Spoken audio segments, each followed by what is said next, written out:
ভোলা মাছ তো রান্না করলে এবার কি হবে? আবার এক ধরনের মাছ, আজকে শুধু মাছ আর মাছ। এই ডিম হয়েছে দেখেছো, তোমার পছন্দের ডিম।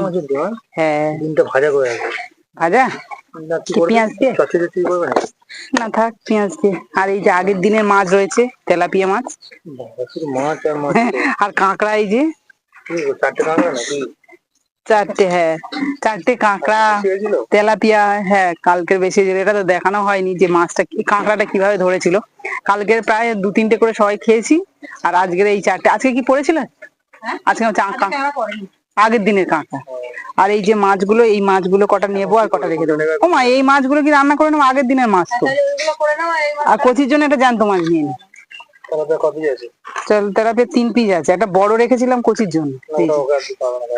জ্যান্ত মাছ দিই এই যে। তাহলে 1টা 2টো 3টে 4টে, আর একটা নেবো। ঠাকমা ঠাকমা, না আমরা তো 5 জন। আমার লাগবে না তো, তোমার ঠাকুমাটা নিয়ে নাও, হয়ে যাবে। তেলাপিয়া তুমি খাও তো। হ্যাঁ তেলাপিয়া খাবো, অসুবিধা নেই। তাহলে আর কি নিচ্ছি? বাবার একটা বড় না, বাবার ভেজে দেবে কোন বাবা দিই নি নি। ঠিক আছে, ঠিক আছে। তাহলে এইটাই আজকে রান্না হচ্ছে, আর এগুলো থাকছে। ও ডিমটা আর কাঁকড়া, কাঁকড়া থেকে যাচ্ছে। মাছের তরকারি একটা হয়েছে, আবার একটা মাছের তরকারি হবে, আর এই মাছগুলো আজকে পটল দিয়ে ঝোল হবে।